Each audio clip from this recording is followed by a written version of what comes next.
What's going on, guys? Welcome back to the channel. Behind me we have two of my cars, 2009 Audi R8 gated and our 1991 Acura NSX. POV driving, a little startup, some exhaust, some two-step, and just to give you a glimpse of why I love these cars. But obviously this video is for the Audi R8, so if you do want to see the NSX, click on the link below. We're gonna have the same exact intro, but two different videos. This is a 2009 R8 with a gated manual transmission, as you can see there. Car is mostly stock. It does have a stage 1 tune from RCT or RCP. They're out on the West Coast. Produces about 450 horsepower now. We have Advan GT premiums, 20-inch all around, also sitting on some Advan tires. KW V3 coilovers, so no more mag ride.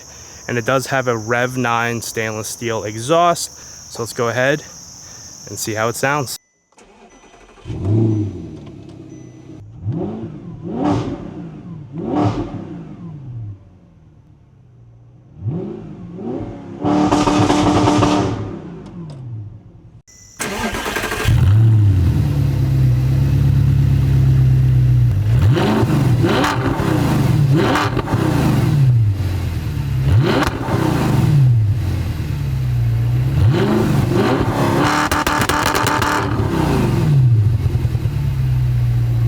All right, let's go for a drive. You guys heard it from the startup, the revs, the two-step. Things gotta sound pretty crazy from the outside.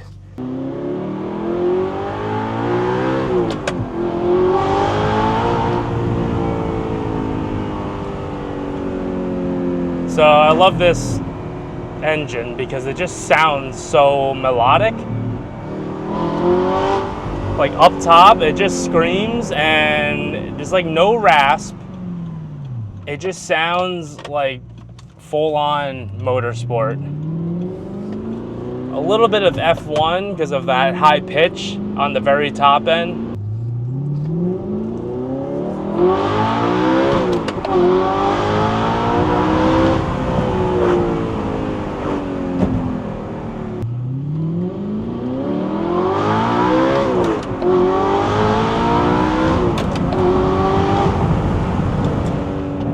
Roll the windows up, no wind noise. The roads here are terrible, but we gotta work with what we got.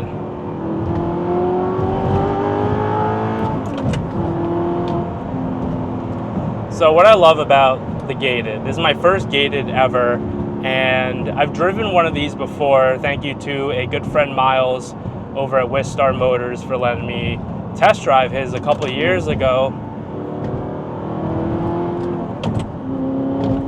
But the gated is so good. Once I drove his car, I was absolutely sold on it. I would never even try the R8. Great car, much cheaper than the gated, but if you're getting a car like this, spending the money, you might as well just get the one in manual because they're gonna hold value so much better and they're just way better at driving, better experience overall. And I love the gated because it makes like those clacks every time you shift.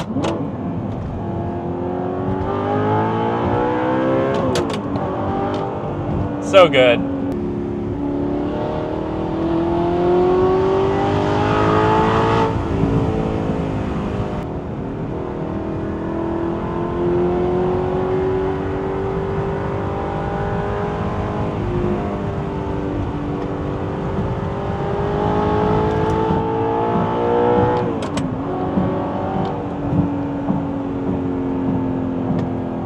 A lot of traffic in Mexico today. But yeah, really about this car, the only gripe I have about it is how loose the steering feels at higher speeds. I don't know if this car technically has dynamic steering like the new Audis do, where the steering gets stiffer, and with speed, this car doesn't really do that. So at higher speeds, you kind of feel like it's got a little bit of play. And I'm not sure if it's because I put on the bigger wheels and I should get a realignment. The place I tried to bring it to, the car was too low, so, but The alignment doesn't feel off as far as the toe and things like that.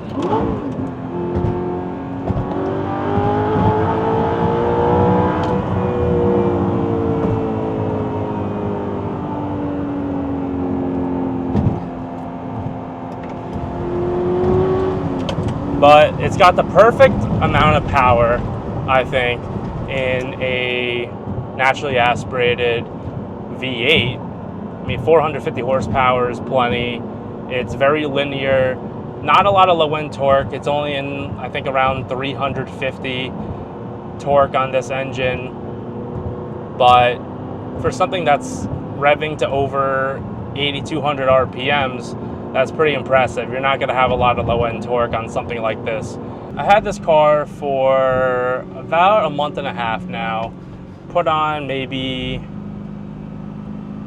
500-600 miles, give or take. A little mix of traffic and highway and back roads, and it's such a well-balanced car.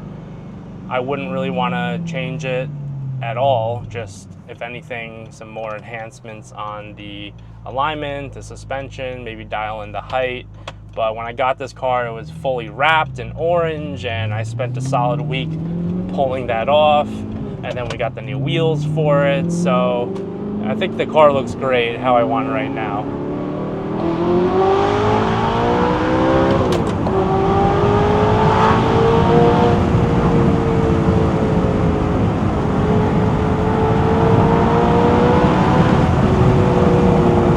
This car is all third gear.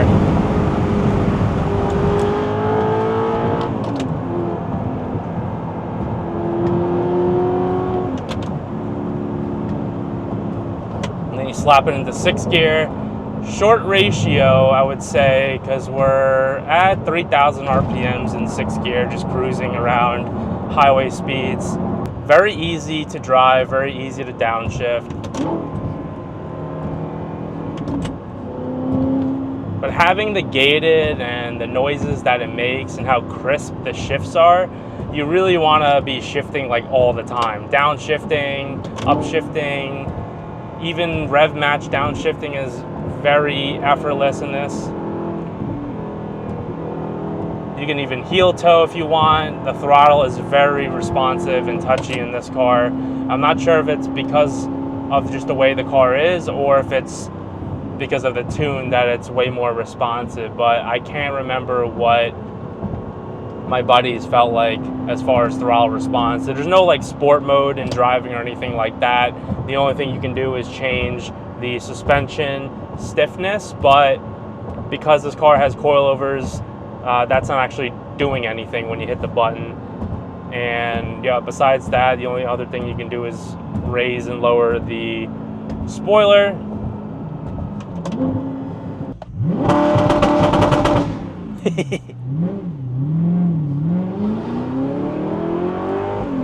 I personally never launched it while doing that. I don't want to roast my clutch by accident, but it does sound cool, and it's part of the tune. This car does not come with launch control from factory, so pretty neat. That was a heel toe right there. Definitely takes some practice, because when I first got the car, I definitely gave it way too much throttle, and it ended up going to almost redline when I tried to heel toe downshift. So it's something you got to practice, and wearing flat bottom shoes, not like massive like Yeezys or something, makes it easier to downshift. TPMS light is on because I don't have sensors on the Advans, but not a big deal. It's a little annoying because it just sits there the whole time. You can't like change the screen. So maybe I'll eventually put in the TPMS into these wheels.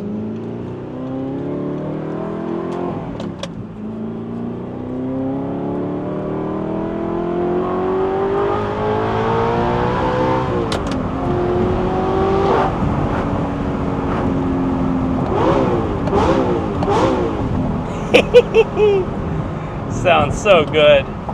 And from the inside, it's very quiet. You wouldn't be able to tell, but from the outside, This car is pretty freaking loud. When my friend drove this and did a flyby past me, it was quite loud. And it's just an exhaust, stock manifolds, stock cats. So nothing beyond that. If there were test pipes in here, man, this thing would be insanely loud, I would imagine. Fun car. If you guys have not driven one or have not owned one and would like to buy one, or you're thinking about buying one, go for it. If you can find a good deal, I got this on Bring a Trailer for, I think, what was a great deal. But you can find these 60, low 70s for one with lower miles. This one has 63,000, so I paid 65 for it, plus the Bring a Trailer fee. But 65K car, a lot of car for the money. 65K, you're not really getting much else when it comes to, you know, a driver's car that's a pretty high caliber for what it is. Like in a Porsche, you're probably looking at a 991, like nothing special, like a C2S maybe for 70, or you're looking at 997 with some nice mods to it.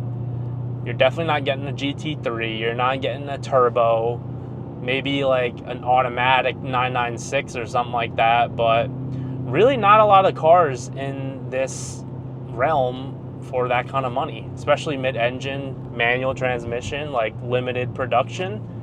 Very, very hard to find. All right, so we are back. Now we're gonna take out the NSX and see how much of a totally different animal that thing is. Thank you guys for watching.